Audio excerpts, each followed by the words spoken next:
What's your favorite type of content on YouTube? Is it gaming videos, vlog channels, commentary channels? Sorry, I'm gonna hold it in. Personally, my favorite channels to watch, and what I think is the hardest working channel on YouTube to make as a career on YouTube, is Storytime Animation channels. And I'm going to tell you why I think it's awesome, and also tell you the process of how hard it goes, like the work goes to make this type of content on YouTube. And if you disagree with me, then you're wrong. Let's get into the video. Now, before we start, we should just say right off the bat, what is a Storytime Animation channel? Well, for the 5 of you that are wondering that, a Storytime Animation channel is basically this person talking about their story and things that happen in their life, like pet peeves, things that annoy them, things they believed, and just their random thoughts. You know, original stuff. Mostly. Now, to make them more interesting, they decided to put an animation cover over it, so they're not just talking to the camera, like me. But I'm not good at animation, so I'm just gonna keep doing this.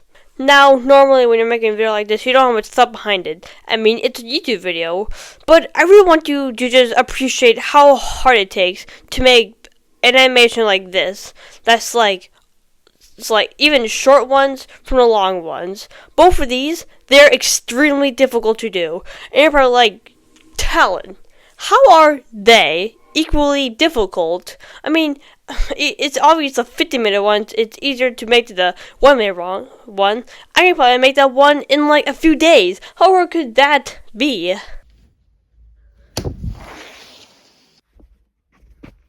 Very hard, in fact. Very f***ing hard. But in order for you to completely understand the hard-working process of making just one video, you need to understand the step-by-step process of an animation channel making one of these videos, which is what we're going to go into right now. Now, you probably think the process of making a video is just like you voice over in the microphone, then you just animate over that voiceover. There's many more steps when actually just making a video like that. Many more, some you might remember, some you don't know, some you might not even know was in the process of the video. But the first step is obviously just the idea. What are you going to talk about? How are you going to talk about it? What are you going to say? So first you have the idea of what you're going to talk about in the video. What the theme is. It's a theme about pet peeves, your best friends, schools, just your life in general, parents. What is it going to be about? Then after they finish coming up with what they're going to talk about, then they write a script. Basically just saying what they're going to say through the entire video. It can be dozens of pages long, maybe hundreds of pages long sometimes, if you're making a very long form video. A very, very long form video. But there can even be scripts for short videos. Why? Well, because you need to know what you're going to say and what you're going to draw. Like on script, it's not just a bunch of words. There's also like location, what you're going to draw. Like you first say something, it's like there's a certain test saying, draw you at this place, and then so you know what to draw also, not just what to say. It's very important. Like, do a script for the outro, the intro, what you're going to say, like every single word. It has to be right, otherwise you're just making mistakes and you have to retake a bunch of times until you get it correct, like I do. Now let's hope I don't mess this up. Anyways, after I finish writing the script, now it's time to move on to the next process, which is audio. Basically, you take a script and you sit down in front of a table or in front of a computer, put your headphones on, and then you just read the script over and over again until you get the right audio that you want. It can take a while just to read sometimes.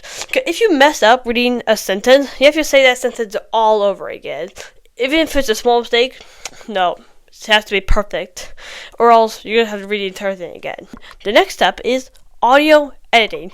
Basically, taking your raw audio footage and editing it just to make it sound good. So you have to listen to the audio over and over and over again just to make it sound right. And sometimes, if you don't, it can sound like this or like this. Very loud or very silent. And they just have to keep playing that until they get it right. Or sometimes multiple takes of reading the scripts, and then they listen to all their takes. Could be like 20, 30, 10, just all listen to all of them, and then they pick the best one, and then after that, then they try to fix the audio in that. So I think we should all just be really happy that someone has, like, the animator takes time to just make the audio sounds great, and not like this. Now, you might be thinking it's time for the animation process, right? Well, kind of. See, before they do the good animation, they do, like, storyboards animations. Basically, let's draw animation. What, you think they start drawing with this? They start drawing with good animation? Come on, no. They start with this storyboard, so they get, like, a rough sketch of what they're going to draw. And so, after that, then, they know what they're going to draw. They draw it better and faster pace, other than just like still moving. They draw the good animation next. You can actually see with J Animations, who lately has been uploading a crap ton of shorts about storyboards versus the actual animation itself, which shows that the storyboard animation are the same, but they're kind of different, if you know what I mean. And then after that, then they have to come up with a thumbnail, then title, animation for the thumbnail, and then they have to figure out a good title, and then they upload it. That's a lot of things for just making one video. And animation, it takes a very, very long time. I would know. But unlike my poorly drawn animation, they want to make the animation really, really, really good. It can take a quarter or third of a year just to finish like one video. Literally, just look at this. Look at these gaps. That's not because they're lazy, no, because they're working very hard for the animation and the step process of actually making a video. In fact, since we're talking about animation, I'm going to show you a bunch of examples of animation being done right in 3 ways: mouth movement, background, and general movement. And I'm going to show you a bunch of examples of them being done right and being perfected and looking amazing. Now for the first example, aka mouth movement, we're going to go with 2 examples: Bryson and Jaiden, aka Haminations and Jaiden Animations. Mostly just because I realized they're one of the only people that had to do lip syncing. All the other creators just kind of... Hello everyone, welcome back to another video. I'm going to tell you about some story, but first, like and subscribe right now. Anyways, let's get on to my story about cancer. Bye. Where did he go? Oh. Anyways, here's an example from Haminations. Everything would be so convenient, unless you teleported inside someone. And now here's a clip from Jaiden Animations. Hey guys, I know it's been a while since I've had a story to tell, but I have a story to tell. Now let's go through these videos frame by frame, shall we? Okay, so if we go right here, we can see, and if you just saw the original clip, he's about to say everything right here. See, when he says everything, he first puts his teeth on his lips, because Ev has the Ev to put your teeth over your lips when saying that. So we can not only just look frame by frame at how they do this, but we can also see what we should do to draw this, of how we're going to draw saying this. So if you have anything with V-E-V at the end, Ev, put your teeth over your lips sometimes, and everything. So right here, when he says about to say thing, he put his teeth over his lips, or in this case, biting off his lip. But yeah, wherever you make a sound, try to animate a little bit like this, or something relatively simple to that thing. You're seeing with would be so. Okay, it's right here. Press say so. So when you say something with the O sound, you put your mouth in an O shape, like this. Another example right here just showed from Jaiden Animations. She's about to say story to tell. I want to pause right here. See that lip on top of her mouth? That's because you're about to say tell with an L sound. We know when you say L, you put your lip high on your mouth. So remember, if you're using, like, if you want to say like something like tell with an L something, put your lip on the top of your mouth and get that great animation for that. Now that we got mouth movement, it's time for background. And for this example, I'm going to bring up Rebecca Parham, aka Let Me Explain Studios, for this one. Take a look at this scene. What do you notice about it? There's a fire there. Well, here's the scene, again, in 2 times speed. Well, just regular speed, actually. Now, if you didn't see that, there are a total of 7 frames of the fire animation. And it's being played by so fast, you probably wouldn't see it. And you probably wouldn't even think to count it, because who will take the time to count frames of a fire? I do. And speaking of fire, that fire is moving while she is also moving in some of the scenes. Which is why I want to quickly segue into layering. Just not very much layering what you think, but just layering of animation. First, the background of the scene that you see, and then the other thing is the fire, which you are seeing also be animated, and then also Rebecca's character, which probably has many layers to it of the animation. Because there can be many layers to just a person in general, to that animation. You have the arms, the legs, the head, the mouth, the eyes, just so it can move around properly. So the animators had to layer those pictures together. Anyways, that's enough layering.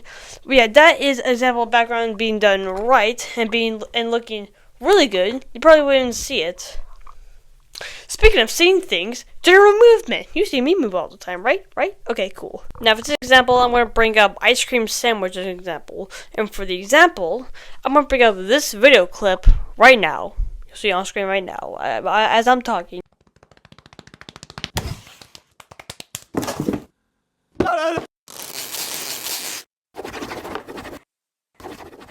Now, that was really fast. Multiple actions happened, and it was all just very fast in general.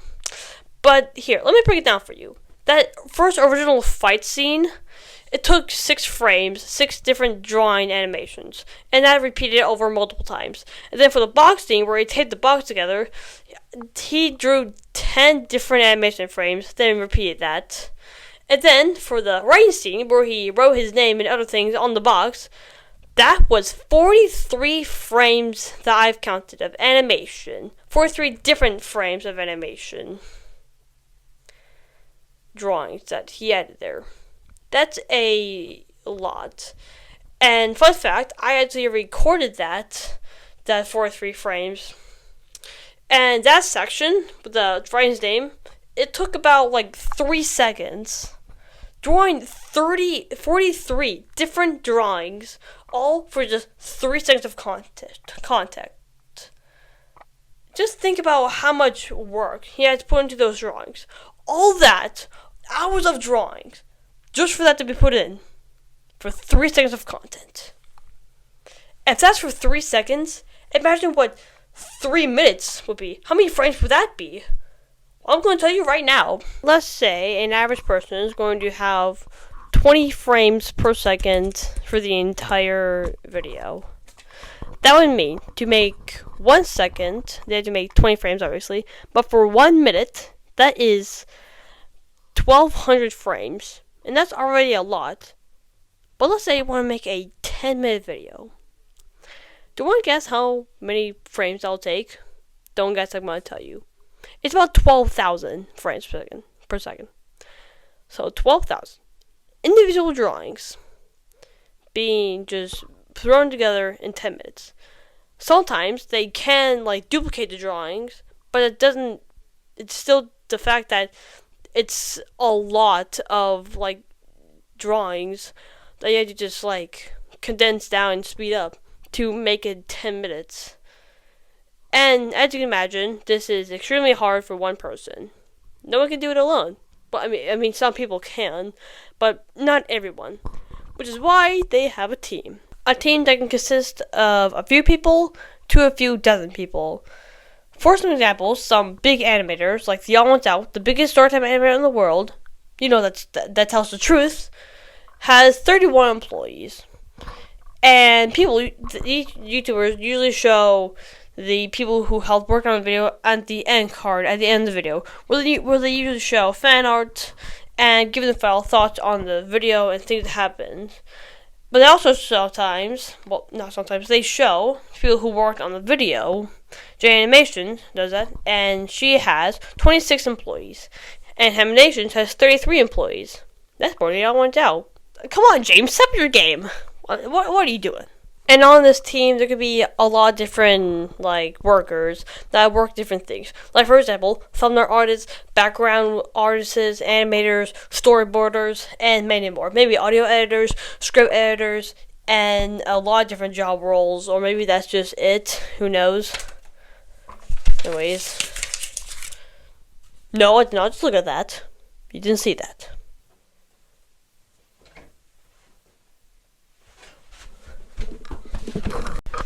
Sorry about that. What was I talking about again? Now, saying all this, it ultimately just brings up my point I brought in the beginning, which was this 50-minute video was the same as this 2-minute video. I mean, they were different in ways, but all the process was the same. Writing a script, audio editing, using audio, animating, having a team working on it. Like, the process was the same. The only thing that was different was the time. Like, if they're just both 2-minute videos, then that would be clearly the same. But the only difference is just the time it took. Not just the time of the video, but the time it also took to make. With the same process that they were using. Now, I think that's everything I can say about this animation YouTube channel. Now I want to get into my thoughts on it. Now, after all of this, what do I think of Storytime Animators? Well, because of the fact I've been saying how all the hard work they do is very hard and impressive for them to do, I really like watching them. There are some that I don't really like, but that's fine. Because animation is extremely hard. I would know. Don't watch them, please. But yeah, I love the story that they tell, the animation they have, the style they have, how they tell a story, how they do the animation. I think is all awesome. And one of my favorite types of videos that Storytime animators make is more just very extremely serious topics videos. Like, for example, just they talk to the camera in a way where they're serious. Because a lot of the videos basically just, stories to tell, and it's all very happy, and for some mean people. But then they just make a video where they talk extremely serious about this thing that happened in their lives, and it's really interesting and sad to hear them. Like, for example, Jaiden, how she struggled with an eating disorder, anorexia, and also struggled with how she looked, and at the end said how she still consider herself a weak person, and saying that on camera makes her really brave, and she has gotten a lot better, which is awesome for her. YouTuber Sugerr actually made a 4-part series called Salty Friends, saying how she felt alone and had no friends. And at the 4th video, she talks about taking her own life and how she almost took her own life, but thought of her little brother came back. That is awesome, and I cried when I heard that. That's so emotional and really interesting for her to just say out in the world. And at the end of her video, she also gives advice that helped her out, and hopefully will help other people out.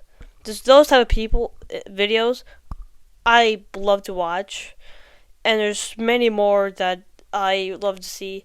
And there's a bunch of Storytime animators that do some of these videos that I love to watch. They're my favorite videos to watch. Just sitting in front of a camera, just still at your anime, but it's not much color, not much effort, just you being completely honest and talking to the camera about your problems that you had. I just love that so much. Just being open and honest, and not making their whole channel just be yeah, I had a pretty good life, things I didn't like, people didn't like, and instead it's being 100% serious about your struggles, what you've gone through, showing that it's not all sunshine and rainbows, but showing how you overcome it, and being 100% honest. I think just that's amazing to talk about with lots of people, and also just make a video about it. And before I end this video, I just want to say that I'm talking about, even though I'm talking about big names this entire video, I want to mention that there were also small animator YouTubers that also do very hard work that I'd love to watch. Like ThatGuyJohn, for example, and many other creators I'll show some on screen right now that I'd love to watch. So that's why instead of this video, I'm not going to be putting big creators' names in the description.